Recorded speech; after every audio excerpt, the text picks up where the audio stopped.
Alright, Sir Chris, meron tayong ikukwento. Lesson lagi no, sa ating mga Yes, sir. kapwa motorista, mapa rider or driver. Yes, sir. Yan. So Ano ba ito, nangyari dyan, sir? Basag. basag eh. Binangga kasi ito ng motorcycle. No? Pero ito, napalitan na natin, nabilan na natin ng bago. Actually, ito pa. Punit din niya, wasak din yan, tsaka ito. No? Iba talaga pag may insurance. Yes, oo. So bago tayo mapunta sa insurance, ano, ang kwento nito, no, base sa salaysay ng driver or may-ari nitong Toyota Race, binabaybay nila yung Katipunan, malapit sa Libis. Biglang pumreno yung nasa harap niya. So hindi niya nabangga. Kasi meron siyang tinatawag na, Braking distance. yan, braking distance, mga ka-SP, no. Hindi, yun niya, sumunod siya dun sa braking distance na yon, hindi niya nabangga. Ang problema, yung nasa likod niyang motorcycle. Ang nakatutok. Yun. So, bigyan natin sila ng advice, Sir Chris, na ano ba sikreto? Ano ba yung safe braking distance na yan? Para hindi na mangyari na mabangga. Eto, hindi siya nakabangga. Ang problema, binangga siya nung nasa likod. Yes, sir.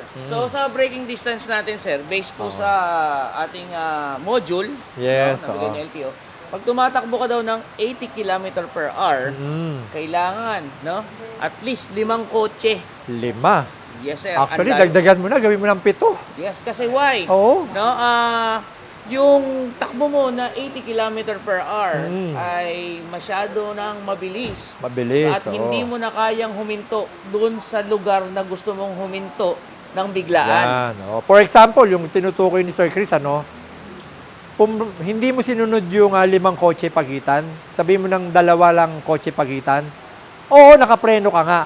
Nakaapa ka na sa brake, hindi na umikot ang gulong mo, pero Aabot ka pa rin. aabot ka pa rin, dudulas ka pa rin yan. Siyempre, so dudamat na lang po. Kung 80, kalahatiin mo, maging 40, kalahatiin mo rin po yung distansya. Yes. oo. 2 kalahating sasakyan ang, Okay. ang diferensya Oo. doon sa sasakyan sa unahan nyo. Bakit? Kasi importante po yung may braking distance ka. Kasi pag umapa ka ng preno, hindi naman po yan agad-agad. Kasi kung sakaling kahit naman mapahinto mo yung gulong, sir, Wala rin. wala rin. Lalo Kasi na kung umuulan. kakaskas lang, mag-skidding, no? Madulas. Malulustraction lang yan. Yan. So, yun mga ka-SP, no, binibigyan namin kayo ng tip, no, lalo na pagka ganitong maulan, huwag kayong tutok ng tutok, no. Tulad yan, malaking gastos yan. Buti na lang, may insurance tong kotse na to, no. At nagpunta siya sa atin, maganda insurance nito. Isa sa maganda, ha, na hawak natin is Mercantile. Ay, opo. Oo. Mabilis. Mabilis ang letter of authority nito. Pagka sinabit natin yung papeles nito, halos kinabukasan, binibigyan na tayo ng authorization na gawin. Yes. No? So, shout out sa Mercantile Insurance. Oh.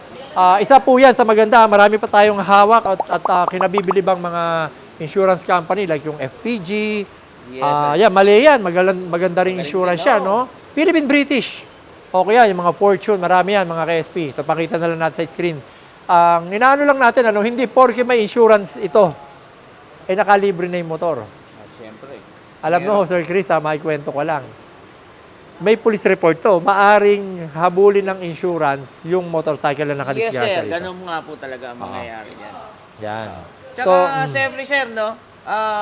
Minsan kasi nangyari po kasi sa akin yan, ako yung nabangga. Okay. Ang tanong kagad sa akin nung nakabangga, may insurance ka naman eh. Oy, grabe. So, hindi naman. Ang lakas ng loob, Diba? Ako na yung nabangga, tapos ang tatanungin, Oo. insurance ko naman daw ang gagamitin. So, sa susunod pala, pag ikaw babangga ka, kailangan may Tatanungin ko insurance. sa kabila. May insurance ka ba? Bang! So, mali naman po yun. No? So, joke lang yun, ha? Tandaan nyo po yan, mga ka-SP. Mas mahalaga pa rin po yung ligtas tayo. Yes. Paano? Halimbawa, may insurance nga binangga mo, putok naman ang ulo mo. Oo, talaga. Diba? So, mag-ingat pa rin. No? May insurance o wala, mas maganda nga kung may insurance ka at hindi mo naman magamit. At least, safe yung sasakyan mo, walang damage. Pati yung buhay mo, ligtas. Yes, sir. No? So, sana natuto kayo sa amin mga ka-SP na tungkol dyan sa safe braking distance. Okay? Sige po, marami po salamat. Palagi kang safe sa kada biyahe. Mga dami na magturo ng disiplina, maging responsable sa manibela.